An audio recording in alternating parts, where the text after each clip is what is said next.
engage my target.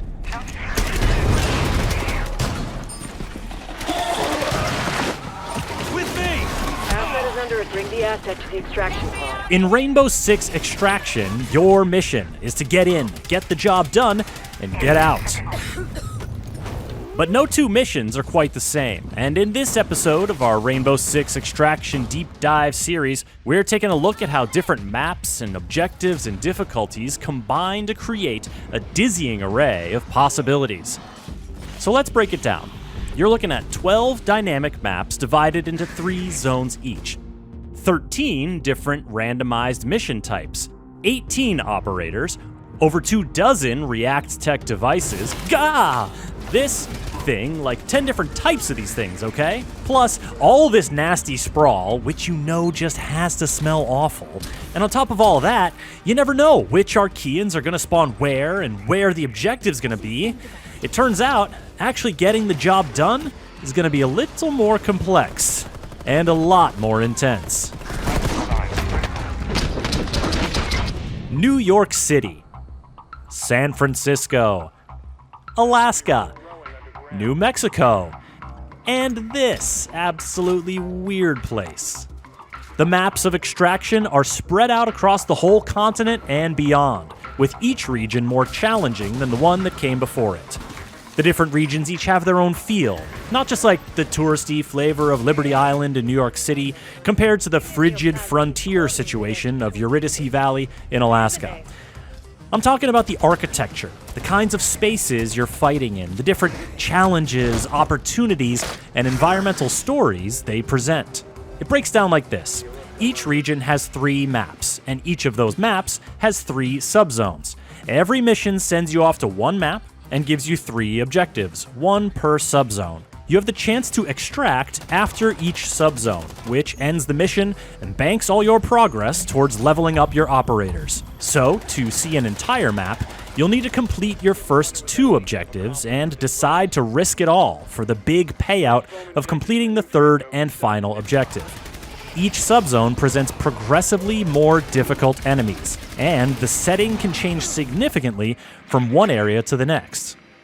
Let's look at Eurydice Valley. It's way out there in the Alaskan hinterlands, and the first subzone we encounter on this mission is a straight-up farm. I don't know what they're farming in this weather, but the whole place is the site of an ancient meteor crater, which might have something to do with the parasite wanting to set up shop. The farmyard and a large barn dominate this area, creating some big open spaces. In the next subzone, Eurydice Commons, you'll find yourself mostly indoors in what looks to be part hunting lodge, part museum of oddities. The buildings are close here, which means lots of doors and windows and destructible walls to watch. Into the 3rd subzone, titled Missile Silo, it's abundantly clear that this is no humble farming community, as you descend into an underground complex, complete with a bunch of labs, and yes, a missile silo. This variety from zone to zone means you can find yourself in a lot of different combat situations during each mission. Playing the Specimen objective, in which you need to lure an elite enemy back to your pad and try not to get mauled in the process, gets trickier when you have a lot of stairs and sprawl to traverse. Capture system on. If your mission was, say, serial scan, you'd be more focused on barricading openings near the scan areas and laying traps for your incoming foes, so the stairs wouldn't be as much of a factor. How you interact with the map depends on which of the 13 different objectives you're working on, and it's never quite as simple as shoot them all and let Ash sort them out. Take triangulation. Once you activate the first of the 3 stations, you gotta move to the next one quickly. But operators running down hallways is like catnip to the Archeans, and they play with claws out. It's better to scout your route from station to station before activating them so you can stealthily thin the herd and find pathways that'll allow you to cover ground swiftly. And here's where your power to shape the map through destruction or carefully opening doors or destruction starts to make a real difference. Because if you get turned around while the swarm is nipping at your heels, let's just say you might not be living up to the title of the game on this particular run.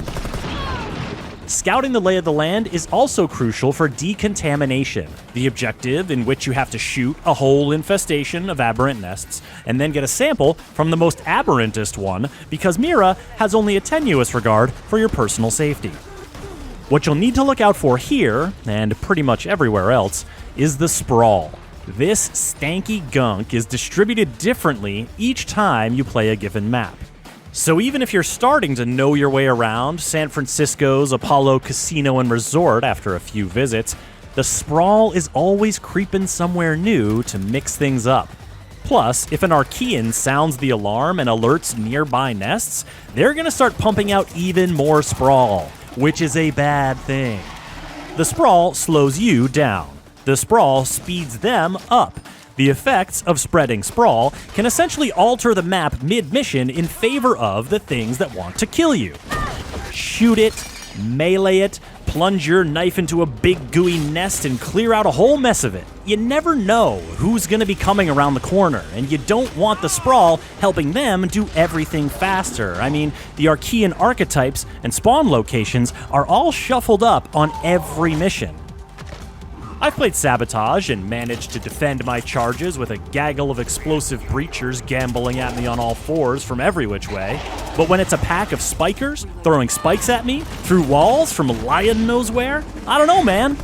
Look, we're gonna talk a lot more about the different Archeans and tactics to take them down in another episode of this deep dive series. But suffice to say, when it comes to enemies, you never quite know what you're gonna get. And hey, if what you're getting isn't making you break a sweat, or you want to get after those operator skill upgrades and weapon unlocks more quickly, then kicking the difficulty up a notch might be right for you. Completing objectives on tougher difficulties yields substantially more progression, but side effects may include increased sprawl, elevated Archean aggression, grievous bodily harm, and stasis foam encasement. So, ask yourself, is it worth the extra risk to get those extra rewards? If you want more info on those rewards, check out the other video in our series, where we delve into how different operators can not only change your approach to the mission, but can also evolve as you level up. Rainbow Six Extraction is launching this January for PS4 and PS5, Xbox One and Xbox Series X and S, cloud gaming, and PC. Subscribe to this channel to catch the next videos in our series and get the latest updates at news.ubisoft.com.